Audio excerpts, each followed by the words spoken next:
Warning, this podcast has stories of real-life events and true crime that happens every day. These stories may contain adult language and graphic or disturbing details not suitable for everyone. Listener discretion is advised. 132 in Bush, I've got him at gunpoint. Check the left phone, we're going to pull evacuation at this time. We're pulling them out. 911, advise ready for camp. God!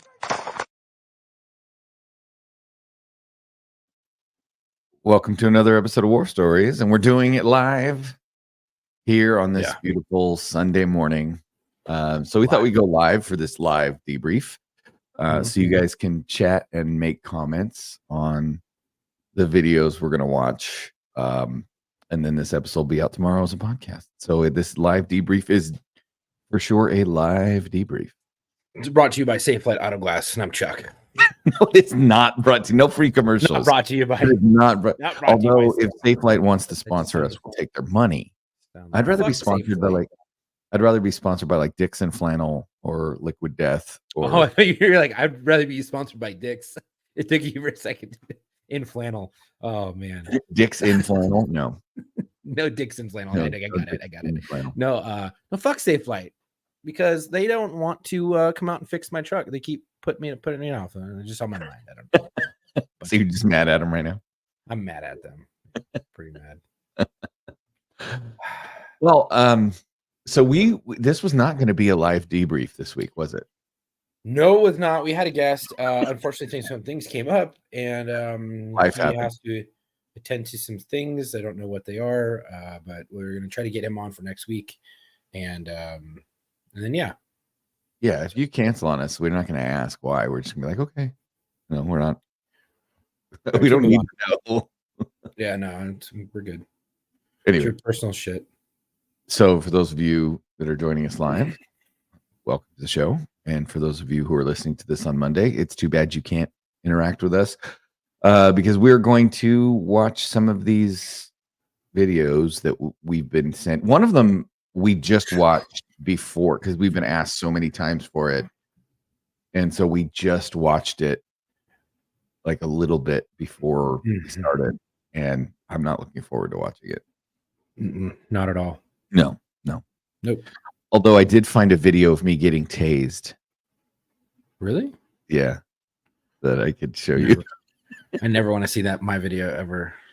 That's horrible. Oh, anyway. So what's been going on before we get into Not much. Just trying to get my office set up, and then getting set up with school again to go for my second degree, and in cybersecurity, which is cool. And apparently it's pretty fucking lucrative. So hopefully I'm not a rock when it comes to technology, and I can excel in that and be good. But other than that, not much. I mean, Kids you are crazy. What, You're a little bit. Dude, honestly, I used to be really good with technology when it first came out. I took to that shit. Yeah, because you were a child. Yeah. And as you get older, your brain becomes less Now I'm like this. capable of handling different. It's rough. Yeah, everybody just reaches that age where your kid has to help you with technology. Yeah. None of my kids can help me because they're too young. But my daughter, I guess she could. Yeah, she could probably explain to you why we're not able to stream live on our War Stories Instagram. Probably. It's probably because we're shadow banned. Probably. We should we get everybody on War Stories on our War Stories Instagram to go follow our locker room Instagram, since it's not shadow banned, and we'll just keep the locker room one as a backup. Right, but I don't know how many of those people actually listen to the podcast. I don't either. 10.5 thousand, and I don't know if getting those people on our Instagram over to follow us on locker room just in case War Stories get shut down, especially because it's being shadow banned. If we tell them they're missing our live locker rooms by not following us on locker room, maybe they'll go, but maybe they don't want those because that's just a shit show sometimes. But it's fun. So it actually goes live on Instagram. What? If we were to go live, it'll actually go live on Instagram now.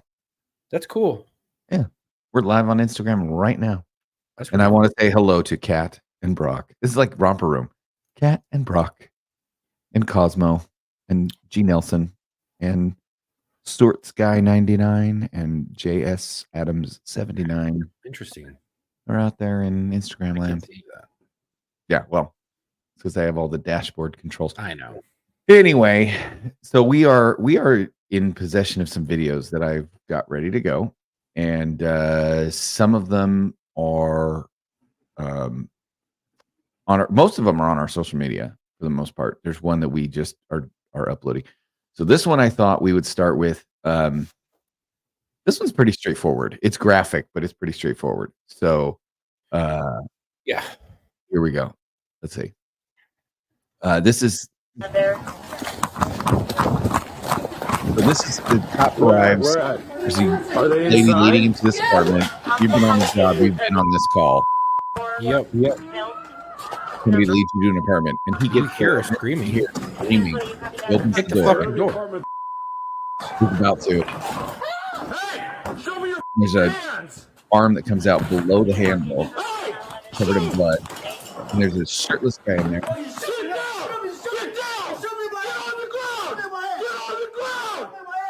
Oh my god, dude! Shoot the motherfucker! Get on the ground! Get on the ground!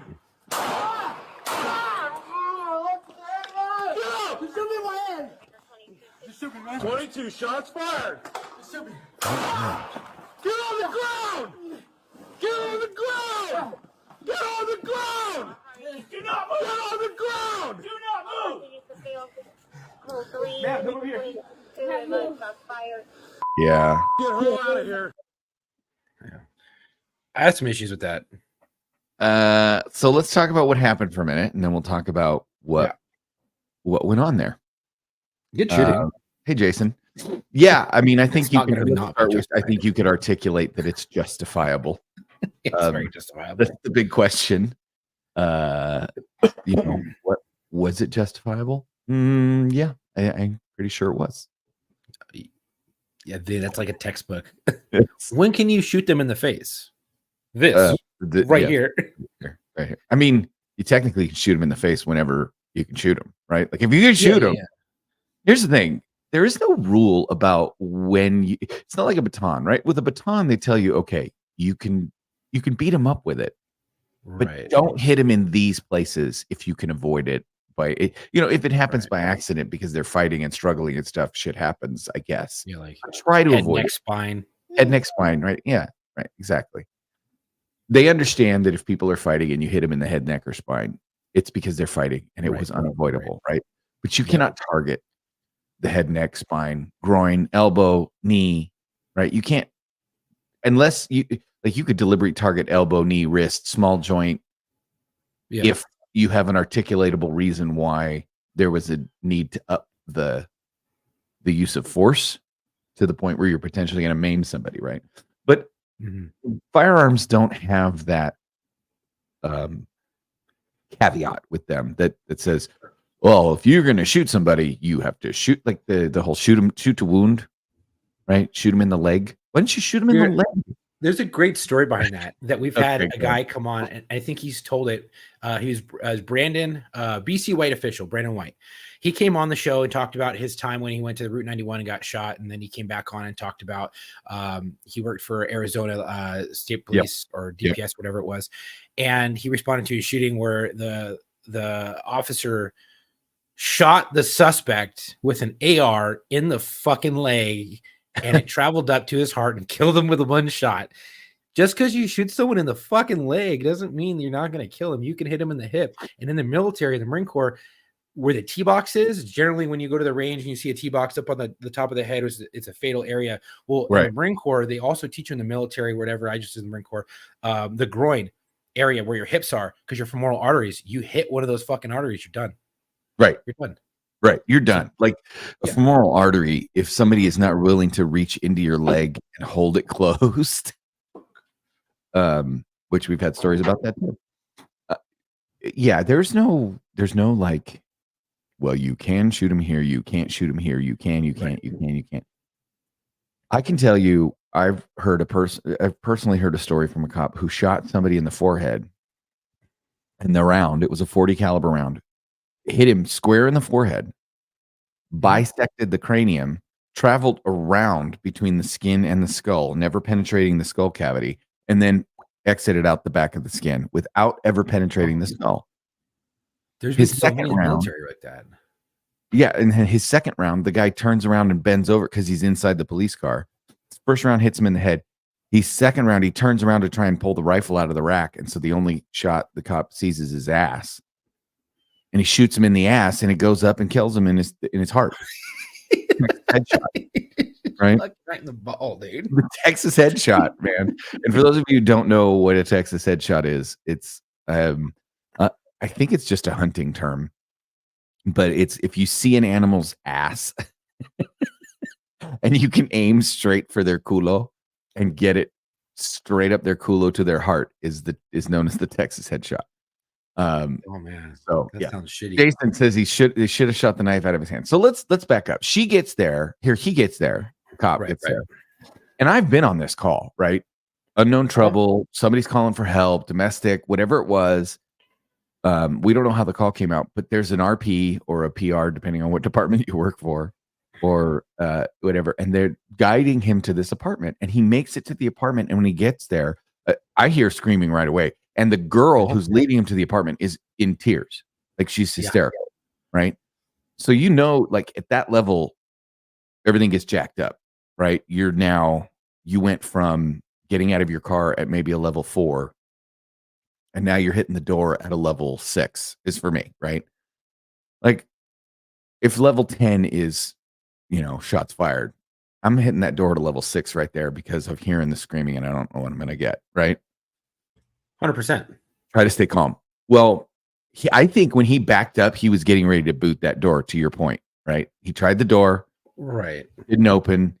He demanded entry. Then he backed up. And then when he backed up, getting ready to go to the door and boot it, that's when the door opens, right? Right. And at first, it took me a minute. It took me a second or two to realize what I was looking at. And I wasn't there. I was looking at it through the body cam. Mm-hmm. But this hand comes out from below, like I said, below the door handle area. The door only opens a crack, and there's this hand, and it reaches out. And I'm like, what the hell is that? It's like fucking And Elmo. I thought it was a child. I thought it was a child's arm. Oh, right? shit. Yeah. And then as he gets closer, you realize that it's an adult arm just soaked in blood. Mm-hmm. And there's a big smear mark on the door. Mm-hmm. And, come on out. The door opens. Now you see two people. You see a female who is literally like she's just like a horror movie covered in blood. Like there's not a part of her that isn't bloody. Mm-mm. And then you see fucked up. a male wearing dark pants, like sweatpants or something, no shirt, shaved head. And he says, first thing, he says, fucking kill me, bro. Right? Okay. Now, do you see anything in his hand at this point? He dropped the knife right when the door opened. He goes like this, and he puts his hands He up. dropped something. And yeah. Well, he had nothing in his hands that I could see through the video at that point. At that point. You could probably articulate, dude, she's dying. And you take one more fucking step and you give that verbal warning, you could probably smoke check the dude right then and there. But then he gives him a little bit more time, and then he goes to reach down at whatever the fuck is on the floor, which looks like a bunch of those, those multicolored knives. Yeah, I think that was the knife, right? Yeah. So we can go back here. I'll bring this up. Sorry, people, you're gonna. He gave him way too much time. I'll mute it though because the sound. Sorry. Is Yeah. Oh, so there was something right there. So here we go. The door opens. Those are knives on the ground. On her when the door opens, right? Uh-huh. The suspect's on her. She's the one trying to open the door. So he sees the cop right there. And he's squatting. He's in a squatting position. Right? Now at this point, it kind of looks like his arm was back getting ready to stab again. That back arm, if you kind of sure. pause. But at this point, I wouldn't know if this guy was a victim or a suspect, if he was trying to help her or hurt her. You know what I mean? Like it's so quick. I think that I would have to take a second to assess who's who in the zoo at this point. Yeah. You can pretty much tell she's a victim, but what is he, right? And so then he gets to this point, and if you look, there when he sits down or when he plops on his butt, there's this little object right here. Okay, little object on the floor. We're going frame by frame like the freaking Zapruder film. See it? Yeah, it's Still like there. green. It's like greenish, right? Yeah. And he starts talking to the cop. Hey, shoot me. He lays down for whatever reason. Now he's standing up. Okay, at this point, right here, where he's got his hand behind him and he's starting to get to his feet, you've got a clean backdrop. The victim's out of the way. He's clearly not complying with your commands. I think he's good to go. Yeah, I mean, you could argue the fact when you came in through the door, he was good to go. Just based upon all the evidence that you have. If you can, knowing what we know the outcome. But right now, here's the thing. Right then, there, I worry that guys would just panic fire. Right. See the door would open. They'd see all the blood. They'd panic fire, and then it wouldn't be what they thought it was. Yeah, and right. Take that you might have to take that half second to assess. I get that. And in deciding whether this guy is the good guy or the bad guy, like take that half second to assess. I get that. Okay. But that's not what you're saying. No. I think this took a little bit too long to assess the scene and to take those shots. Now I get we get into law enforcement. We're not looking to kill someone, but you gotta have to be prepared mentally to take those fucking shots and take them fast.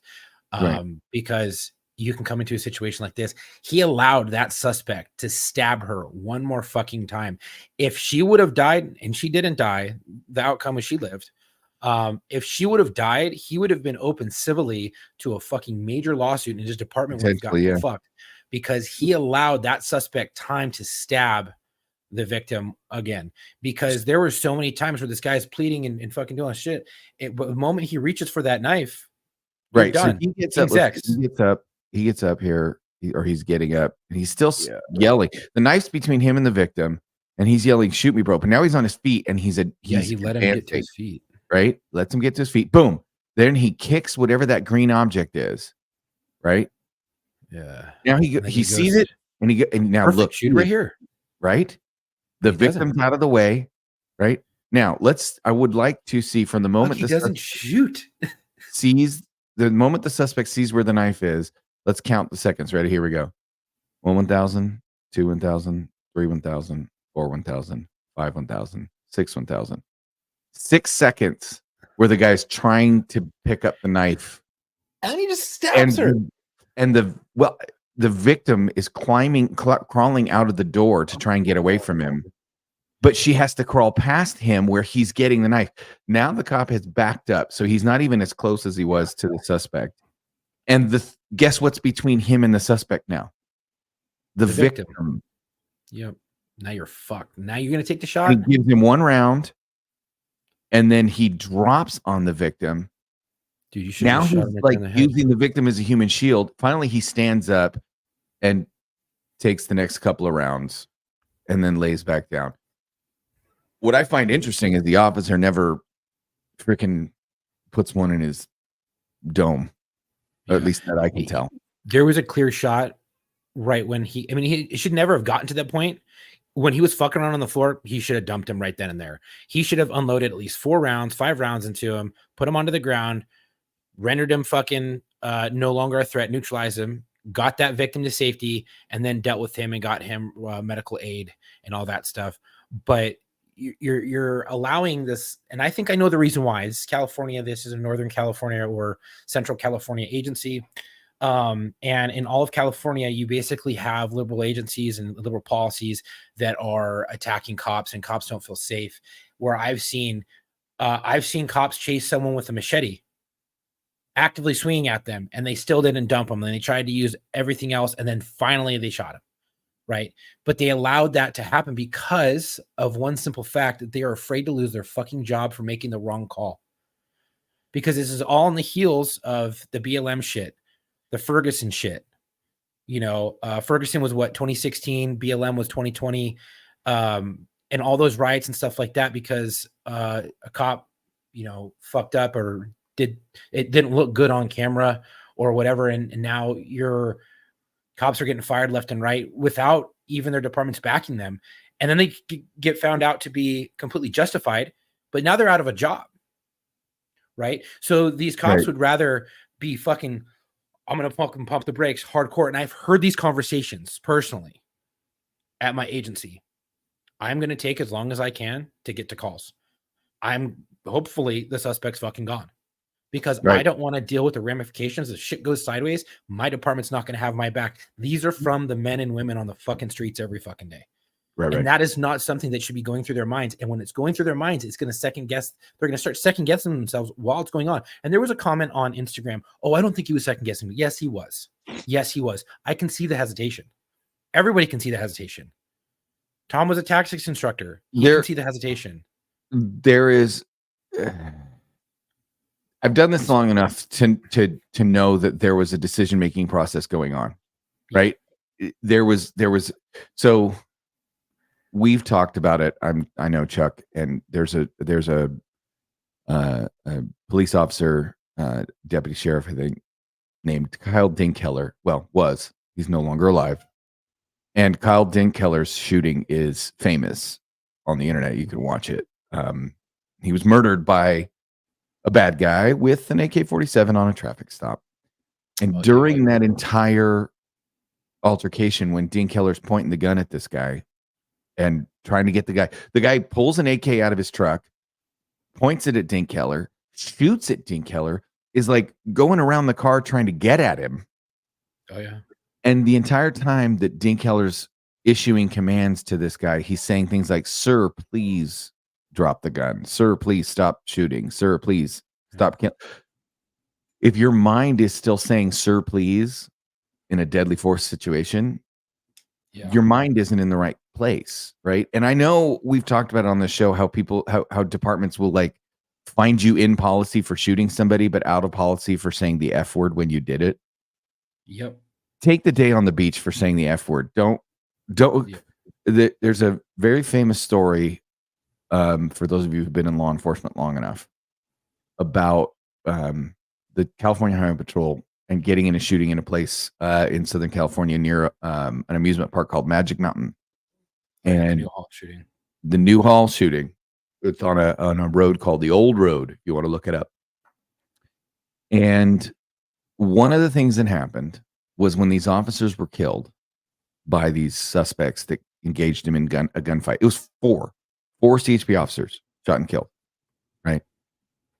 And it was found that the officers had empty shell casings in their pockets when they were killed. And you go, why? Well, when the CHP officers were going to the police academy back then, and they were training on the range, they were training with revolvers. They were taught to shoot their 6 rounds out of their revolver. And then because it's the CHP range and we don't want to make a mess, they were taught to dump their cylinders into their hands, take the empty shell casings, put them in their pocket, and then grab the extra 6 rounds out of their speed loaders or out of their dump pouches, whatever they had, put 6 rounds back in the revolver and get back in the fight or get back on target at the range. Right. What they discovered is by teaching officers every time you fire your gun and dump your ammo or dump your empty casings, if you teach them to put them in their pocket, they're going to put them in their pocket when they shouldn't be.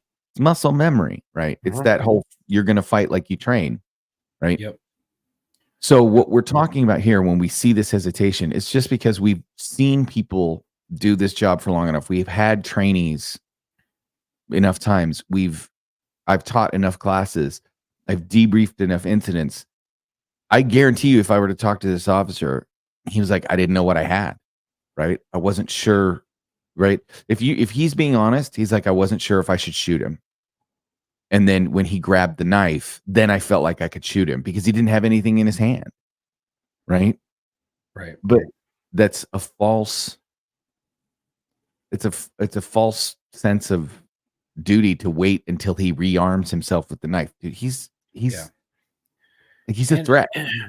Yeah, and we're not sitting here trying to shit on this officer. We're not TikTok No. cops who just sit there and be like, "Oh, this officer fucked up." This just for likes and shares. No. We think that these are good videos to get out training on, or to get out advice on and experience on. And debriefs are uncomfortable, and they're not meant to be comfortable. They're meant to be uncomfortable because they're meant to really pick apart the things that we see are wrong or that we thought were messed up. Right.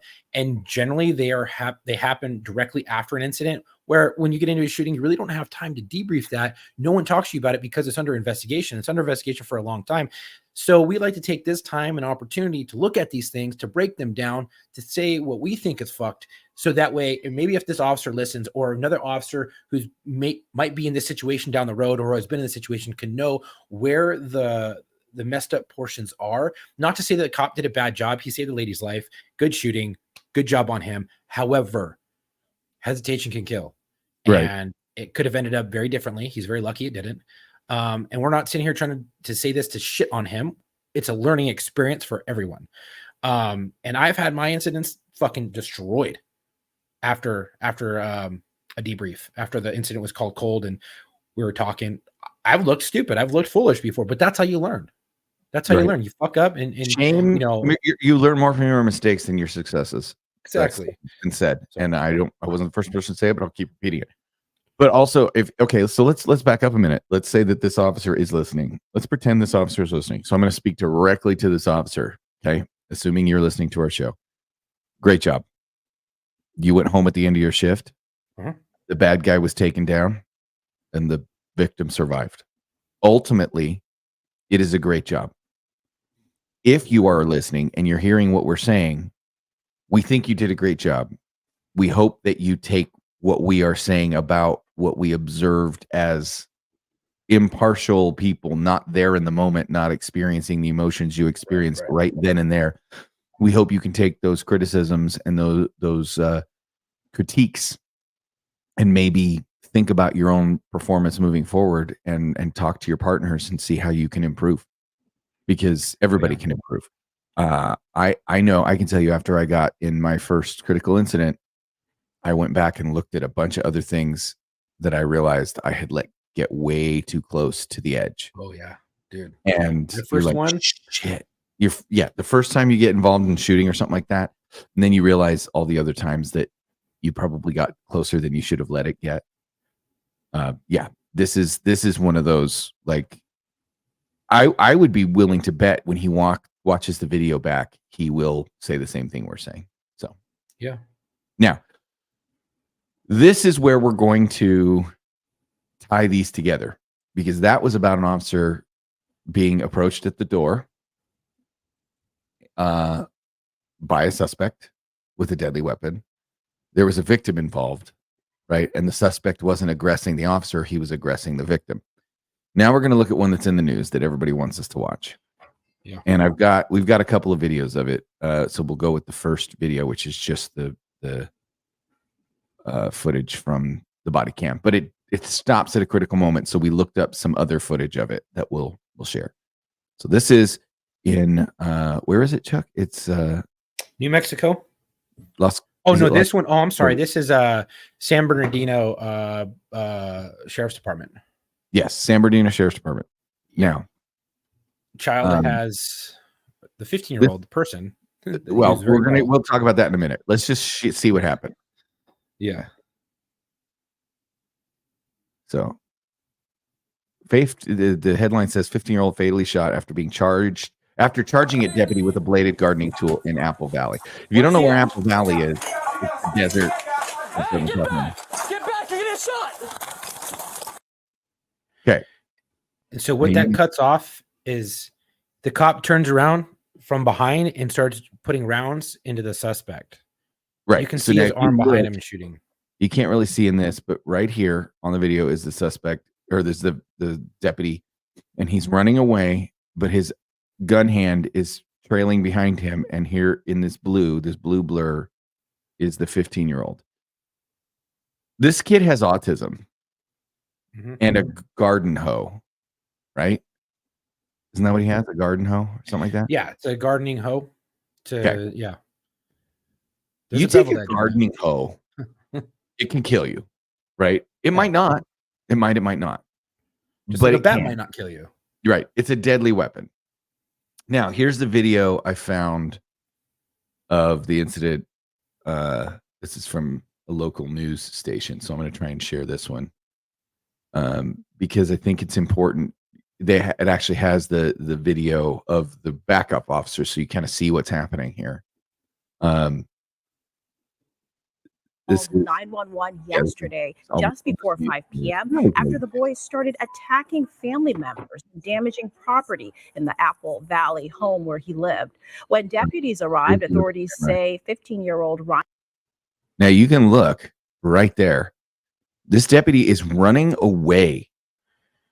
And that kid has that. Running away, and this kid's arms are cocked back, and then whatever it is sticking up at least 2 or 3 feet above his head. So whatever it is, it's on a pole, right? Yeah. And he would be able to bring it down on the deputy pretty quick, right on his head. Yeah, And they're very quickly. they're maybe 4 to 6 feet away from each other, and the deputy's running. So now let's get back to the front door, the encounter at the front door. I mean, look at all the damage. Right? Like this is the hoe right here. He's already And he's running ready. to the officer.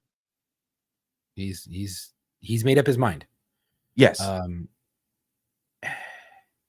Yeah, he has autism. I don't know what kind of autism. Tom doesn't either. It could be Asperger's. I've been in contact with people and persons that have had or have Asperger's and was a form of autism, and they can get manic. And when they get manic, they get very fucking strong, and they don't think logically. And one of the last ones I had, the kid who had Asperger's took a 12 to 14-inch butcher knife and shoved it in their family dog. And then before that, he had pepper spray. He tried to attack dad, and dad pepper sprayed him. They were able to subdue him, and he was all calm when we got there. But we had same similar thing. We had this house. We'd been there multiple times. We knew he had autism. We knew that there was a problem there. We tried getting him help. We tried putting him on a hold, but ultimately family kept coming back and pulling him back off of the hold and would not allow him to get the treatment that they needed because they felt that they could take care of that child. And I'm not saying this is the same thing that happened here. However, everyone wants to blame the cop. Oh, the cop shot a 15-year-old child. Okay, that child was also very tall, big, and was swinging a deadly weapon at the officer and had already broken a shit ton of stuff in the house. And the family, who knows he has autism, probably could have placed him on multiple holds prior to get him help. Maybe he wasn't taking his medication, but at that point, you have to start calling like pet teams and shit like that to get out there. I'm not trying to say it's the family's fault, but you can't sit there and blame everything on the cop just because the cop was there and the cop ended up ending his life because the kid had a manic episode. He can still cause a bunch of damage and kill that. So if the tide had turned and that cop had been killed because this kid had a manic episode, everyone would be okay with that. Well, so this is where I don't think it's a shitty understand situation. is Horrible. like, I get it. He has autism. Okay. I understand what that is. I've dealt with many people that have, and autism is a big spectrum, right? You have Rain Man forms, right? You have that. Right. For those of you who've seen that movie, barely functional, has to be in a assisted living facility, and then if he goes ballistic, if something pisses him off, he gets emotional, like he can beat himself up and destroy things, and like it's basically like an adult temper tantrum of a 3-year-old. Right? Well, it's long been said that if you gave a 3-year-old a machine gun and they threw a tantrum, everyone in your home would be dead because 3-year-olds possess enough rage to murder you, just not the strength. And so the reason that 3-year-olds don't kill people on the regular is because, we're bigger than they are. But the emotion is there. So you take a full-grown 15-year-old kid and you like put a deadly weapon, a garden hoe in his hand, and then have him go off. Let's not forget the fact that the authorities were called there because this is the quote, without provocation, they were called because he was, quote, actively assaulting family members and damaging property at their home. They called the police because this child was actively assaulting them. Ladies and gentlemen, if you don't want your autistic child with a garden hoe who is actively assaulting you and destroying your home, potentially shot by the police, handle it yourself. Yeah, exactly. Because when you call the police, you're calling us to do what we need to do to protect the public and protect ourselves. We are not this boy's father. We are not this boy's counselor. We are the protectors of peace and life. Right? And when he comes at us with a garden hoe, we are not his family members. We're not willing to take one for the team, and you're not going to expect us to. So he is going to get shot. Yep. And I don't know who doesn't think that's a justifiable shooting, but it is. There's been a lot of people on our Instagram that were like, and one guy says he's, former Iraq war veteran and current deputy. Okay, Mr. Deputy, you think that the cop did something wrong. Maybe it's your agency. Maybe it's an agency that works closely with your agency because you're a deputy. That's what you said on Instagram, right? Maybe,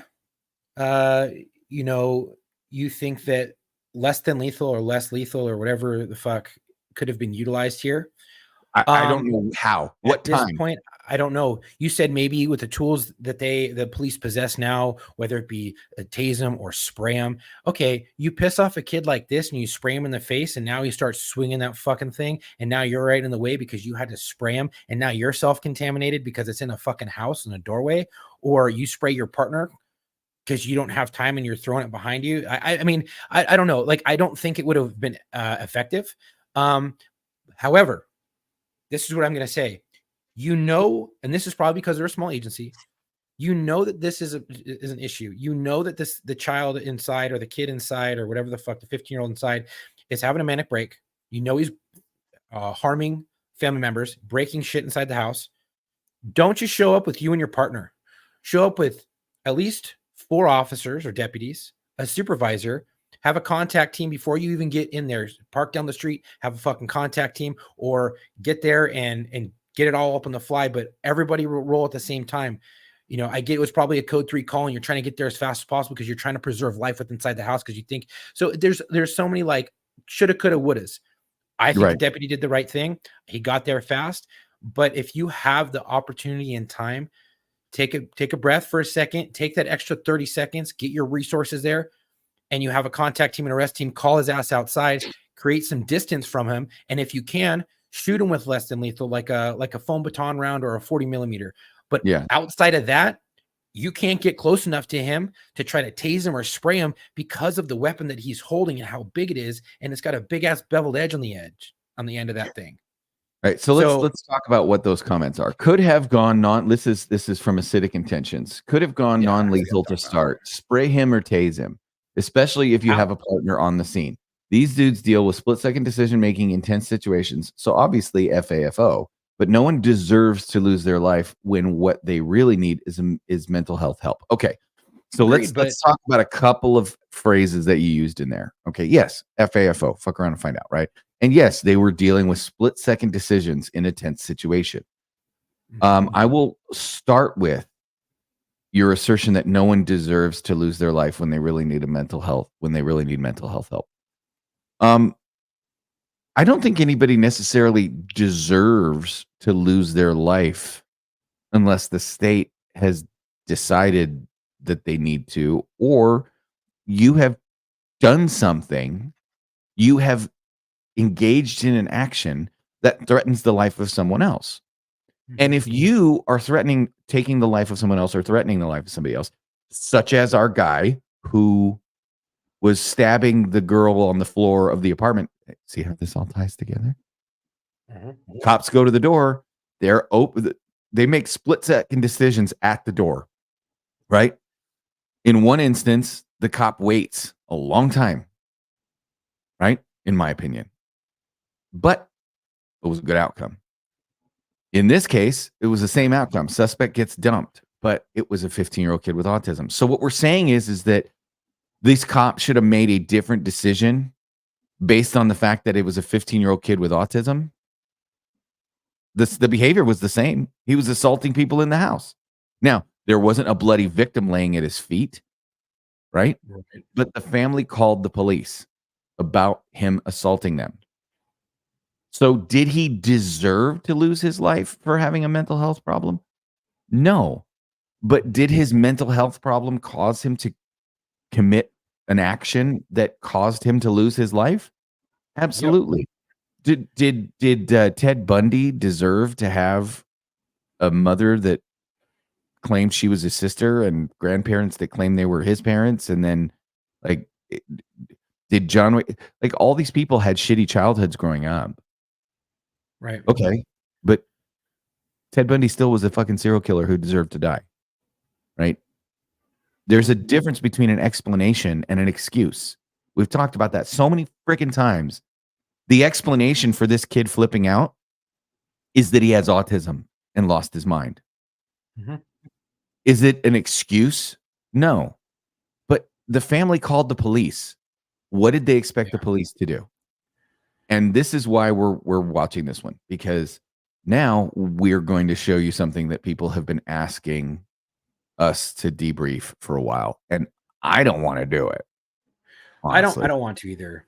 But we just got a question real quick. How are situations handled when it's a known issue, whether it's a mental or physical disability that causes mental breakdown, such as diabetic episodes? Well, when you know it's a known situation in a known location, you can respond with a higher situational awareness that things might go sideways, especially if you know the person's 5150 or has 5150 tendencies and can have a manic episode and completely lose their shit. Yeah. So you have higher situational awareness. Notes in the call. You go out to a place, you give dispatch information, they put it in the computer. The next time you go out to that place, or the next time somebody else that's not you goes out to that place, they can read them the notes on the call. The officer can look at it, right? There's communication or beat knowledge, right? If that's your beat, if that's your area, and you go, I'll tell you, I had a kid. He ended up killing people, but we went out there in 18 months, we went out there 6 or 7 times to fight him because he was a mental health issue. He was a nutcase. Right. And we knew that. We knew when we got dispatched to that house what we were dealing with. Right. And that kid was mentally ill and we had to take him to mental health. But guess what? If I'd have showed up, that one of the times I showed up and he had a knife and he was threatening his family members, if he'd have been stabbing one of them, I'd have still dumped him. And I knew he had a mental health issue. Yeah. So I'll basically tell you, Colin Brock, this is war stories. So I'm going to give you a little war story. And I don't know if I've told this on the episode or on the show. Went to Home Depot, responded to Home Depot for an off-duty deputy and a couple of other Home Depot employees that had called the police separately. One was a deputy out in the parking lot. One was a Home Depot employee. There was a man in the parking lot who was lifting carts, shopping carts, Home Depot shopping carts over his head and swinging them at people in the parking lot. Oh, yeah, right. And I get there. I'm the first officer on scene, and it's a bull in the ring, man. He has got a cart and he's getting ready to lift it up and swing it. And as he gets ready, there's all these other people around trying to help, trying to decide if they're going to wrestle him. I recognize the off-duty deputy. He's a big boy, and I'm like, all right, if we got to take this dude, we're going to take this dude. And I got my baton out. I'm ready to go. I know I've got at least an off-duty deputy to help me. And then my backup arrives. And my backup was, because I'm not going to shoot this guy for swinging around shopping carts. I could have probably, because theoretically a shopping cart could kill somebody. But there's no imminent threat. Everybody's backed off enough, and he's not actually swinging at people, right? Distance equals time. Yes. My backup arrives. And right as he arrives, he's a canine handler. He pops the door and sends the dog. Right at the same time that he pops the door and sends the dog, I see an insulin pup on the guy's waistband. And I go, stop. Pull the dog back. And I yelled it fast enough that he pulls the dog back, and I said, everybody back up, back up, back up. That was sheer luck that I saw the insulin pump, Right. and realized that he was in diabetic shock. So the reason Colin says the reason I asked is because I'm T1D and I've never had violent intentions, but I've had type 1 diabetic for some of you, by the way. But I've heard a lot of instances where people in that situation do things they would absolutely never do. And that's what I'm talking about. So he had the insulin pump. He went into shock, insulin shock. He was swinging that around. He was homicidal. But it was fortunate that we didn't see him. There's a very famous case for cops that have been to the academy. Graham versus Connor all day long. It's the Monday morning quarterback Supreme Court decision. It says officers' actions need to be looked at from the lens of the training and experience and the circumstances of the officer at the time. They cannot be looked at in hindsight by any other lens, blah, blah, blah, blah, blah. And that stems from cops handing out a serious ass whooping to somebody with type 1 diabetes, because they thought that they were robbing a liquor store when in fact he was running in to get orange juice to avoid going into diabetic shock. But but he didn't make it in time. And then when the cops stopped him and go to question him to find out if they were involved in a liquor store robbery, they end up in a fight, and they have to fight this dude, Right. take him into custody, and they whoop his ass. And he sued, saying they should have taken the time to find out if he was a diabetic. And the Supreme Court said, no, they can't take that time to find out if he's a diabetic. Right. They have to base it on what they're seeing at the time. Yeah. And this is what we're talking about. It's the that Monday morning quarterback. And the best thing I can say for locate or for agencies that are small is, if you can have the ability to create a special location for a problem location and don't respond there with anything less than 4 officers, you already know and you already have the jump. So if it turns out to big nothing, it's nothing, and you have more officers that you need. But if it turns out to something like this, you can have more officers there, create distance, do a call out. And when the suspect comes outside, you're able to try to utilize less than lethal. And then if you can't, and he still charges you and you have to take that shot, you exhausted all your options. But hey, nowhere's perfect. Not every agency is perfect. That's just a tidbit of information that I think possibly could help. Maybe it could change a circumstance. But at the end of the day, it's a Monday morning quarterback, and it's just advice I can give in a debrief. And that's what I can give you. Now, this is all leading up to this video, because we've been talking about why you have a split second to make a decision. Yeah. Okay? This is a video we were asked to watch and talk about. I don't think there's going to be much to talk about. It just sucks. It sucks. So I will present it to you here and show you how fast things can go very, very wrong. This is the chief of Las Cruces PD, and he's going over talking to the media because one of their officers for Las Cruces PD was killed. And that's where you see him right there getting stabbed. Yeah. So in these circumstances, essentially a deputy shows up at almost like a commercial property, gas station, whatever. Right. And you can see the suspect right there. So he's at this property. Somebody has called the police. Okay. It's like a burglary suspect there now. Right. And so the deputy or the officer rolls up, sees this guy. For those of you who are not watching, he's dressed in all black hoodie, hood pulled up, black face mask, black pants, and gloves. Now, this is important for a lot of reasons, right? We don't know how the call came out. I didn't hear the dispatch. It's not on here. Now, you'll see this guy sits down under like a carport awning. He looks like a ninja. Yeah, he is kind of dressed like a ninja. And he sits down. And at this point, I think it's going to happen right around the driveway area. Yeah. The police officer for Las Cruces PD rolls up to the scene to contact this kid or man, so he's calling everybody a kid, I guess. So this is the officer showing up. And we'll have the body cam footage in a second so you can hear what transpires. But Yeah. That's a he, rough one. yeah, he gets up, gets out of the car. He keeps walking towards the dude. He makes contact with him. The suspect answers maybe one question and then pulls a knife. You'll see them coming back into frame here, I'm sure, in a second. The suspect then immediately answers one question and then pulls a knife and charges at the officer. I think maybe this is where you see it. Oh, he Yeah. hopped up. He hopped up quick. He hopped up quick. And he's got so He's now, ready. boys and girls, you see he hopped up quick, his arms are crossed, he's wearing a ninja outfit, and you got called here for what? Okay. Probably So, a burglary suspect there now, or a trespass suspect. that's as close Somebody as I'm doesn't gonna belong. get. 100%. 100%. Okay. Nope. But- Let's just walk right up on him. Fuck, dude. This is.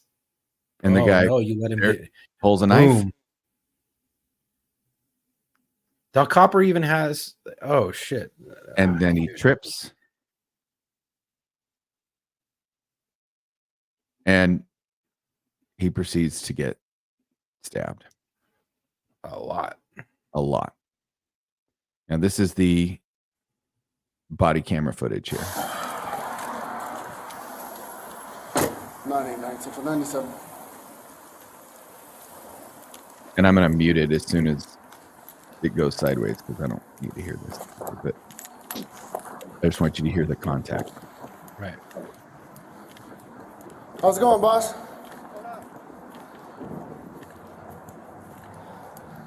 You been staying here for a while? What's up? This is your place? So you're the one who called? Oh, stop. You're the one who called? Huh? This is my place. I didn't call him. Now, it happened that quick. The guy's not wearing a ninja mask. It's a giant beard. But he's wearing a hoodie. He's wearing a ball cap. Yeah. Yeah. So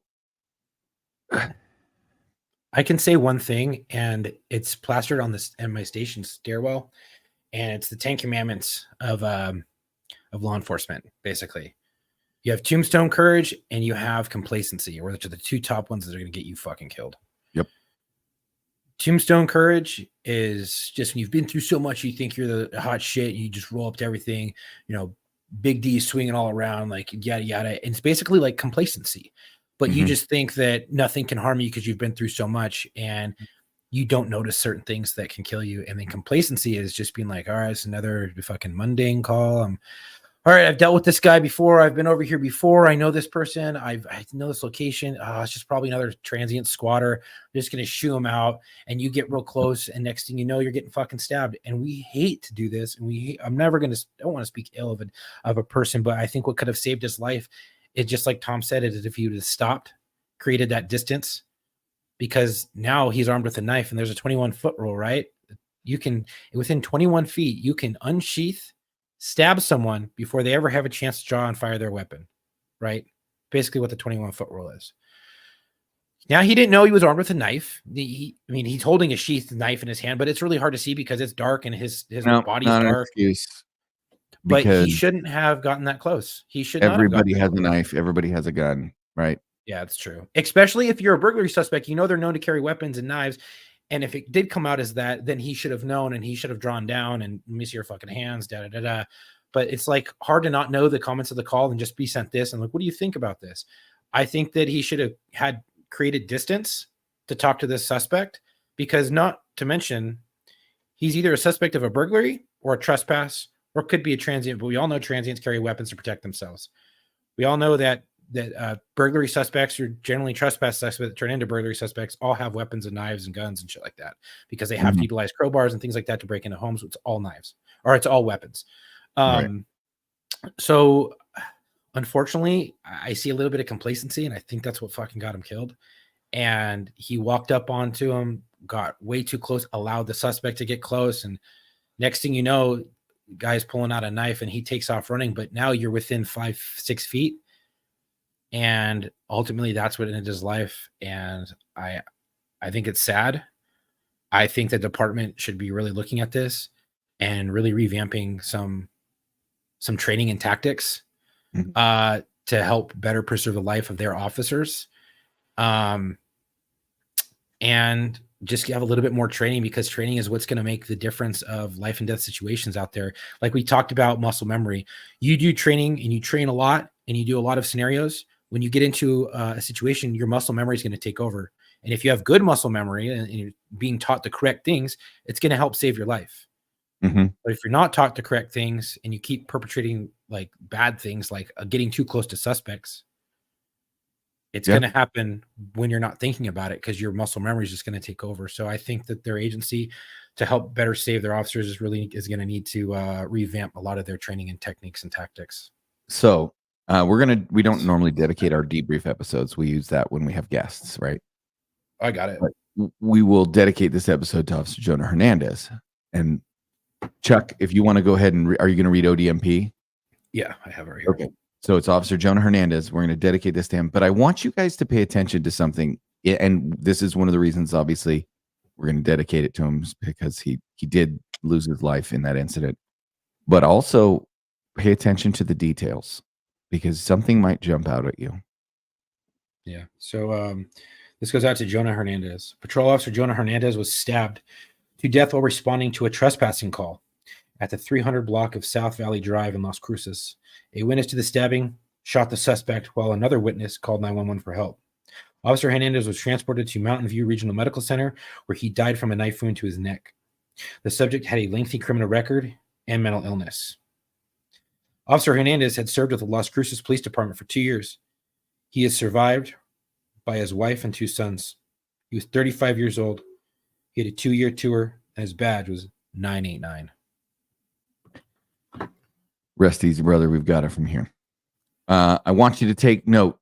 The subject had a lengthy criminal record and a history of mental illness. History of mental illness. Does that excuse what he did? Does that mean that this is an officer who didn't have his gun out and didn't shoot the guy? And he got a knife in the neck, and he widowed his wife and left his 2 sons without a father. Right. And it doesn't make a difference that he got stabbed. What if he got with a garden hoe? Right. What if he would have gotten beaten over his head with a fucking garden hoe? Yep. It makes no difference whether he got stabbed to death or if he would have gotten beaten to death. Correct. Or cracked in the skull and bled out. Yep. Or whatever. I hate that stuff. It's sad, dude. It sucks, man. I never want to see that. Our hearts go out to his family and his kids, because they're going to grow up without a fucking dad. And guys, if you're out there, complacency is what's going to get you killed. No call is the same. No traffic stop is just a simple traffic stop. No domestic incident, no domestic violence, no fucking loud party call. It's just a loud party call. You need to be willing to take that action, whether, split second decision to have to take someone's life every second of the day. You have to be able to, it has to be in your wheelhouse. You have to have that mindset. You have to have self-preservation mindset where you're like, okay, I'm creating distance. I'm not letting you get too close. And if people get too close, tell them back up. No, you stay back while we're talking. Well, I don't know. There is a GoFundMe. You can go on GoFundMe. It's and Google or search GoFundMe for In Loving Memory of Officer Jonah Hernandez if you want to donate to the family.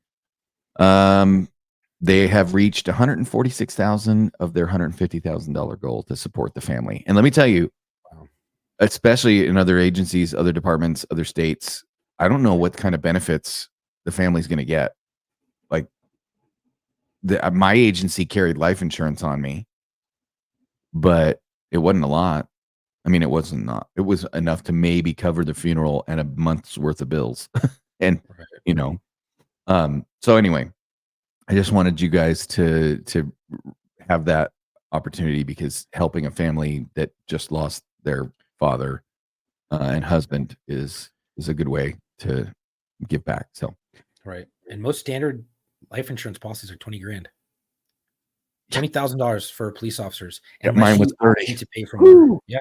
Unless you opt in to pay for more. And I think max on my agency was $200,000, but then you're paying like $100 a paycheck. My current job offered me a life insurance policy that was more than what I got from the police. Isn't that fucking great? You're like, Oh, what awesome. the fuck? Amazing. Anyway, all right, Chuck, what do you got for us? Well, I just want to say thank you, everyone, for listening. If you like today's podcast and the content we provide, please help us out by rating and reviewing us on Apple Podcasts, Spotify, whatever podcast platform you listen to us on. We're on all available major streaming podcast platforms, as well as on YouTube.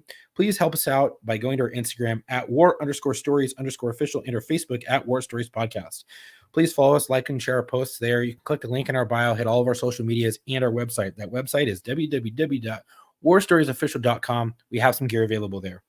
If you want to be featured on the show, or you think you have a story you would love to tell, or you have a friend who you think would be a great fit for us, go to booking.warstories@gmail.com and I can get you booked. We're always looking for law enforcement, veterans, firefighters, medics, corrections, dispatchers, and nurses. And thank you for the support. Stay safe.